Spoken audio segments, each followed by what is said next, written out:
I am going to throw some serious confusion out here, though. All right. If man is always wrong, and a woman is always right. When a man tells a woman she's right, is he wrong?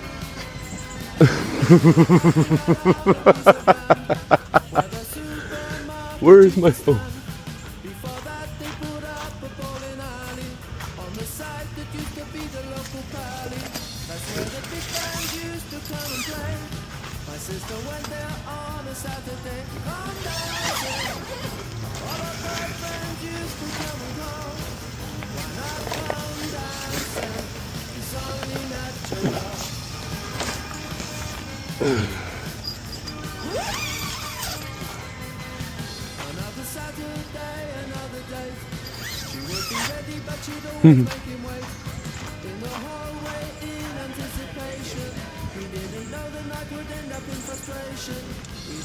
All right. I thought it was actually fun to give a shit.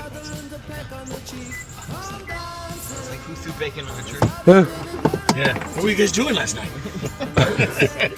Well, I thought when he said the serious question, I thought it was like, oh, he braced us with jokes. Now he's gonna say some crazy shit. So, that's nice. I'm glad to know that's who's driving that thing around. Yeah, right? So this is scary to sound like, oh god, what did you guys do last night? Yeah, oh no. They're nice as hell, though. I like them.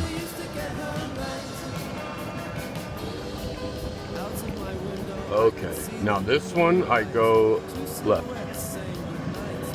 You can also go straight. It doesn't matter. It's going to be a loop. Gotcha. But this goes through the middle of the circle, if I'm not mistaken, right? This one? Yeah, This goes straight and dead ends at that. Yeah. Okay, all right. I think I got it. It's weird at night. Everything looks different, but.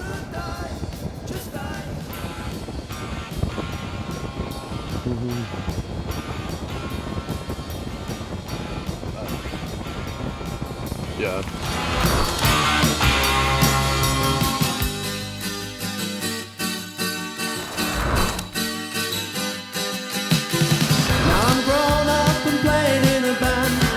There's a car park where the paddle used to stand. Gather all your personal items and take small children by the hand. Please take your time and watch your step. On behalf of Small the children. Thanks for sailing with us.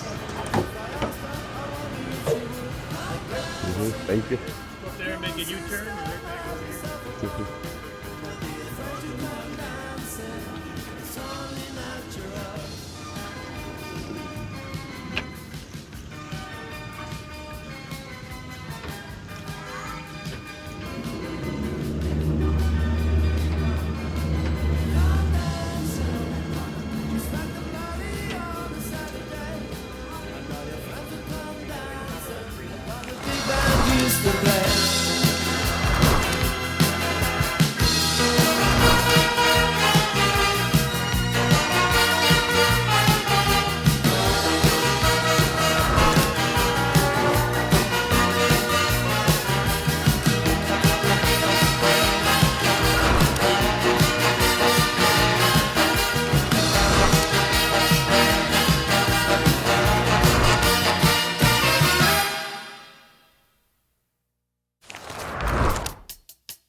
Andrew said he wants to go on Space Mountain.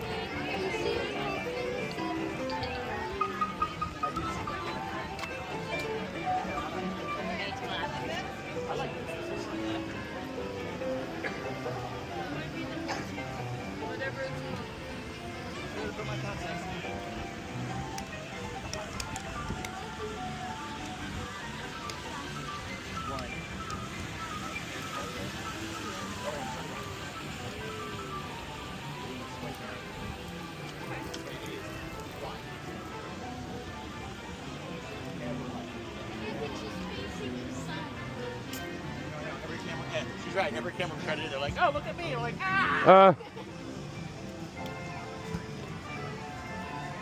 I've learned that I can hold my eyes open for a couple seconds. And the frontier that do that too, how we try to. Yeah, she can do is pick it.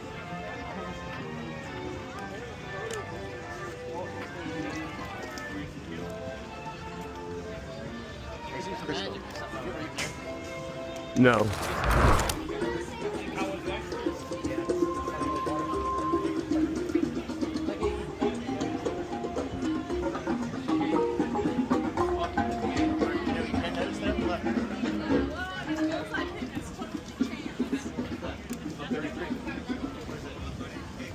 There's one here? Yeah, it's one of all 4 parks. The one in Epcot is in the America Pavilion, in the US Pavilion. Adventure. What? I want to do Jungle Cruise, but there's always like a 90-minute wait for some reason.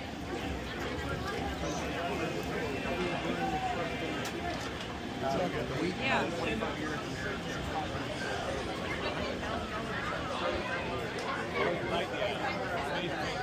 Anything, no.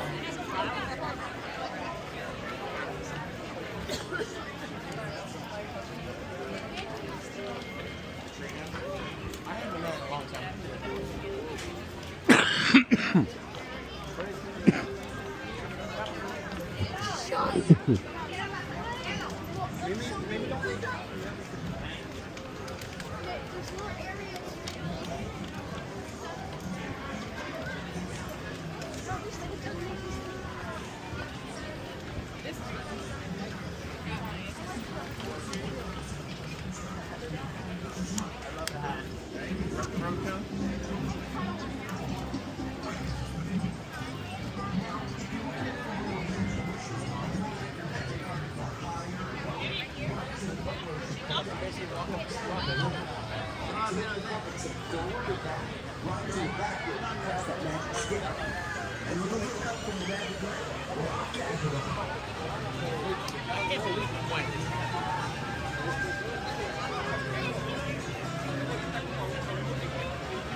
Where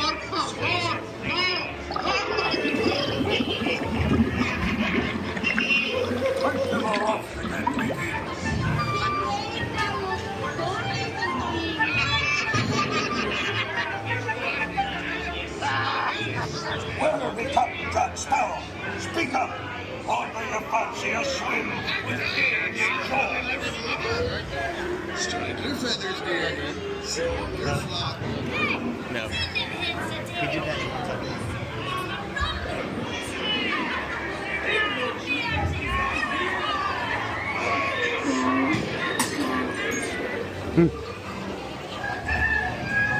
Wanker now, you swummies. What may I offer for these hearty heads? Everyone an egg layer. Not less they be laid golden eggs. Hey there, you bilge rat. Quit your clucking. The gentlemen want the rum. Don't you, boy?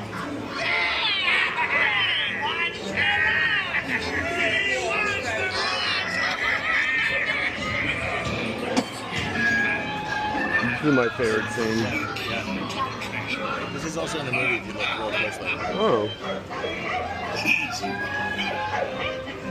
Here I be, holding the treasure map and the key as well. What I would give to see the look on Captain Jack Sparrow's face when he hears that it's only me what's got the guns. I think it's that one.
That's it.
Su seguridad, hemos presentado y mantenga sus manos, brazos y cinturas dentro del tren. Puede hacerse efectivo. Muchas gracias.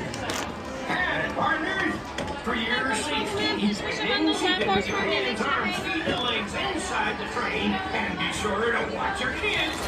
I can't see. I'll be alright. I'm worried about my hat.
This is where they have the golden nugget above us.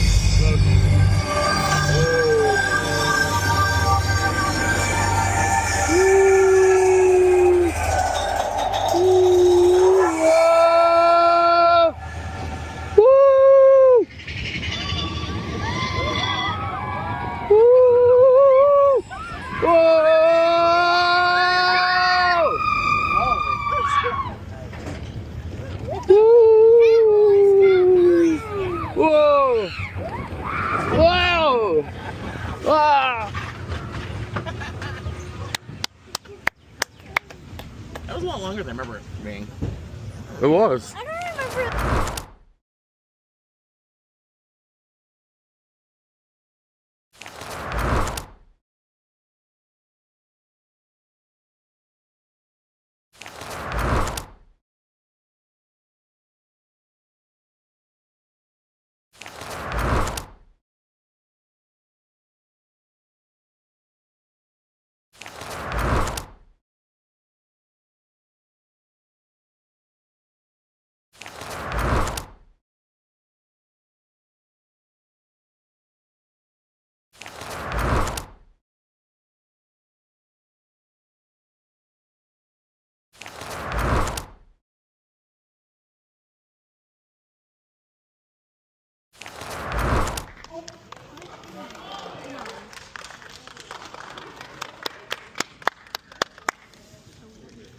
This program is dedicated to the memory of Walt Disney. In 1971, his love for America inspired the creation of the Hall of Presidents, a place to celebrate the optimism and goodwill he saw at the heart of the American story. Walt's vision was to honor the nation by honoring the American presidency.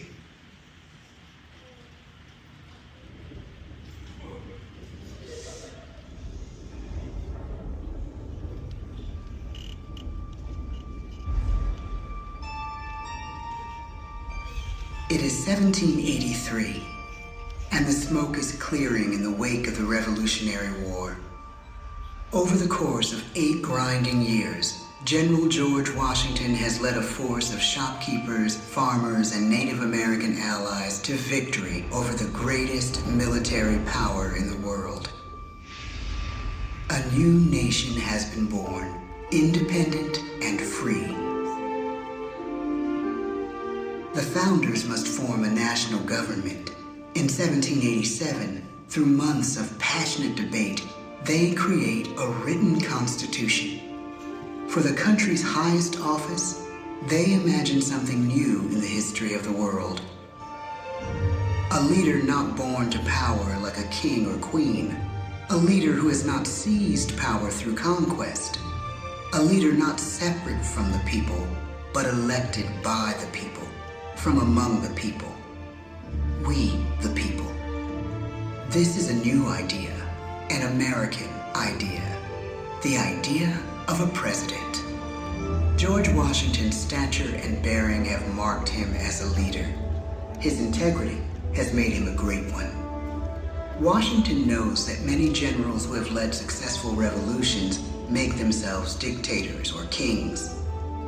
Instead, he steps down from power and retires to his home, Mount Vernon. The world takes note, and George Washington becomes the symbol of American ideals. In the first presidential election, it's Washington by a landslide. The only doubt seems to be his own.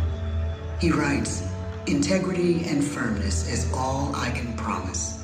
Integrity and firmness is exactly what we need." Everything he does as president will set a model for his successors. His final act may be the most important of all.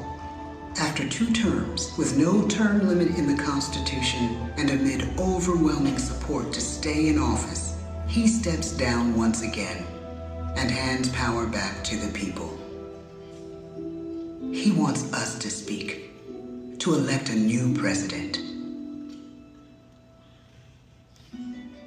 During the early years of the Republic, we choose leaders as different as Thomas Jefferson, John Adams, and Andrew Jackson. Elections are often bitter. Each president stands at that fiery intersection where personal character meets the challenges of the times. Some call the presidency a glorious burden. Jefferson calls it a splendid misery. We, the people, must choose well. We elect 15 presidents before the course of history brings us to the edge of a crisis like no other. A nation born of freedom still permits slavery. As the country pushes west, will new states be slave or free? The question produces bitter conflict. The issue rocks the election of 1860 and brings Abraham Lincoln onto the national stage.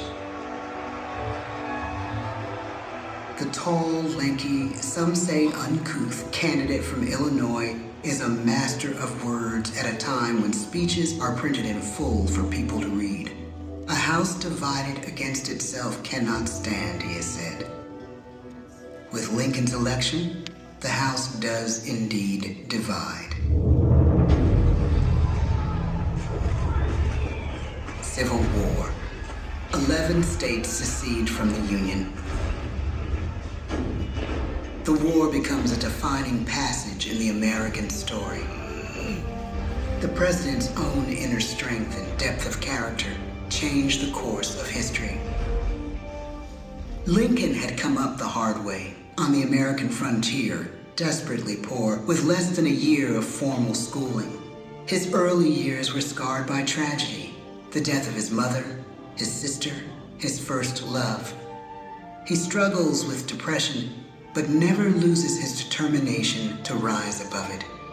He once said he's driven by a desire to leave the world a little better place for having lived in it. The war rages. Lincoln fights to preserve the Union and end slavery. Neither is a sure thing. At Gettysburg, Pennsylvania, 6 months after one of the bloodiest battles of the war, the president dedicates a cemetery to the thousands of soldiers who died there, in words we can never forget.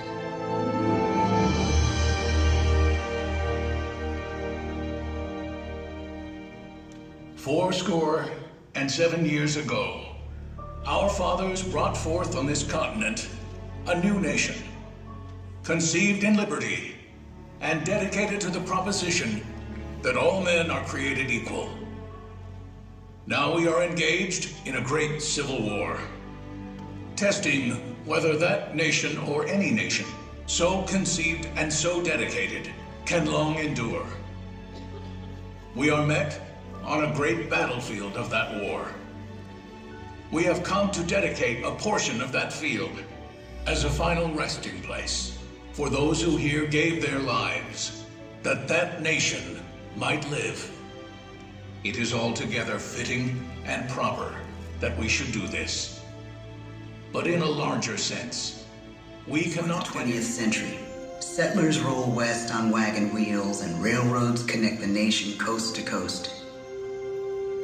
Millions of immigrants pour in from Europe and Asia. Population doubles. Our economy triples. Our standing among nations rises. We need presidents who can lead both at home and abroad. At the same time, a young Theodore Roosevelt is retreating from New York politics and personal tragedy. The death of his wife and his mother on the same day in the same house. In the Badlands of North Dakota, he rethinks his life and the life of his country. He returns stronger in body and spirit. His renewed energy is just what his country needs.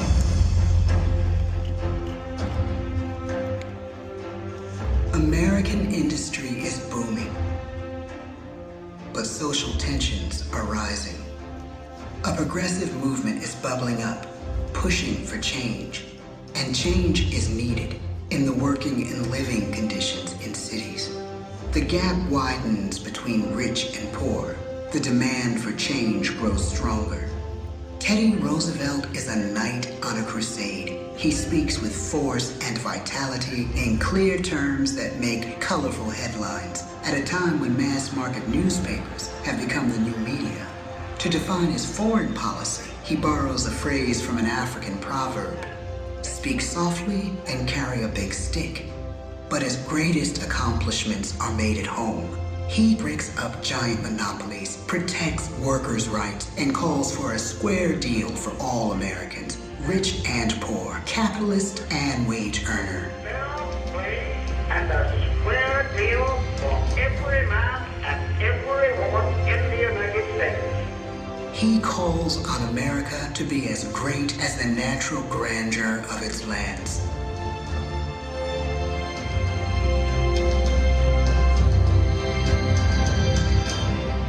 Keep your eyes on the stars and your feet on the ground, he tells us.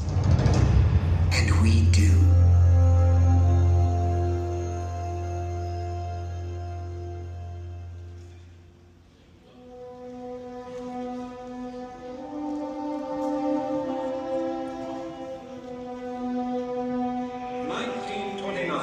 The bottom fell out of the market.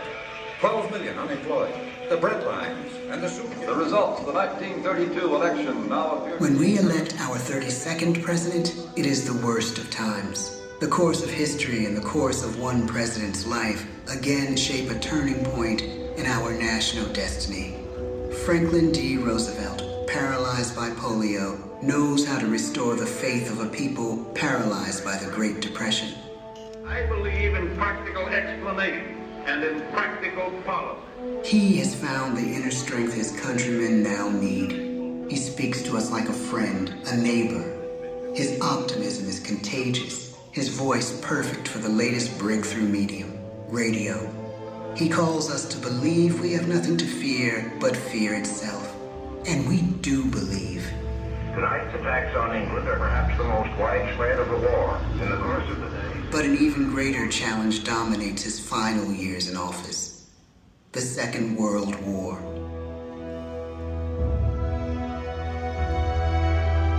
We must be the great arsenal of democracy. This is an emergency as serious as war itself. We stun the world with our production. When bombs fall on U.S. troops in Pearl Harbor, he calls us to fight on the war front and sacrifice on the home front.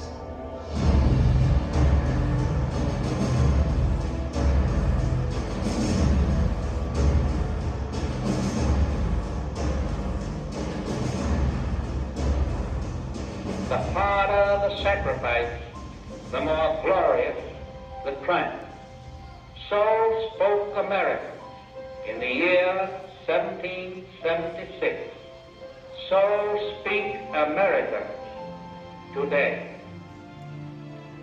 The world changes, the country changes, and yet, in one sense, what we need most from our presidents has never changed. A guiding vision that calls forth the best that America can be. Will outer space be developed for the better? It is an idea with a proud history. Ladies and gentlemen, the presidents of the United States of America.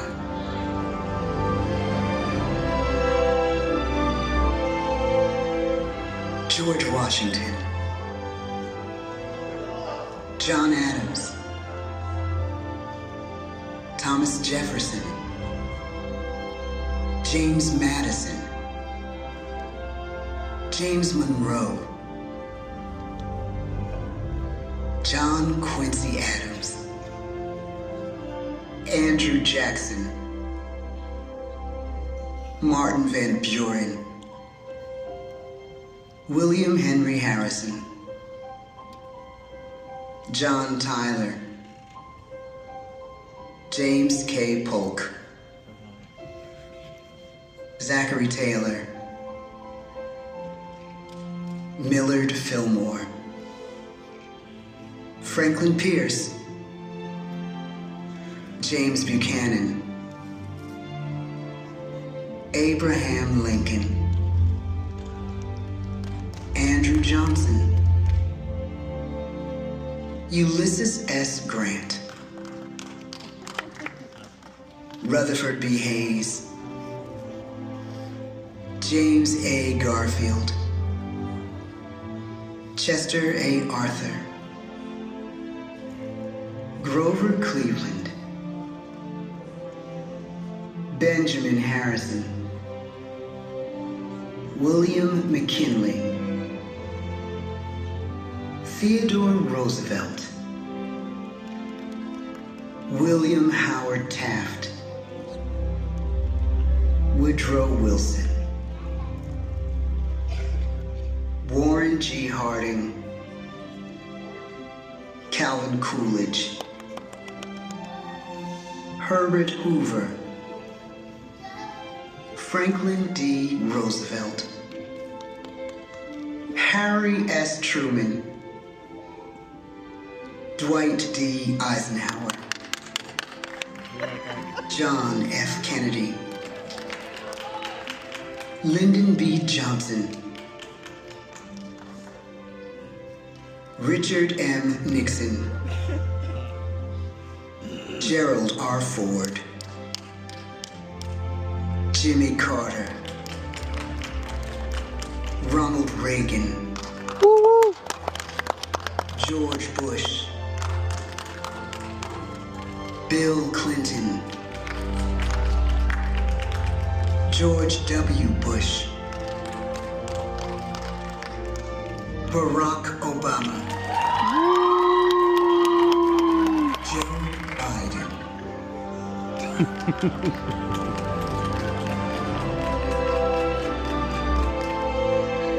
Ready? And now we come to the present. Once again, we place our trust in the idea of a president, as we have from the beginning. My fellow citizens, no event could have filled me with greater anxieties than that notification on the 14th day of April, 1789, that you had selected me to lead our nation. But it was with the confidence of my fellow citizens that I took an oath. 35 simple words that have been repeated by every American president throughout history. I, Donald John Trump, do solemnly swear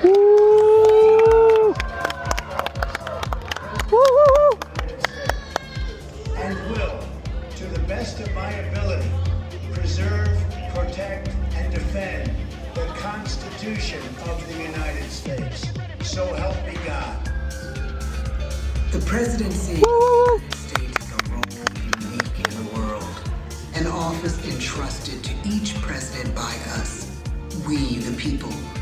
Therein lies the genius of that new idea, now over 200 years old. A new idea our presidents have turned into a great American idea again and again.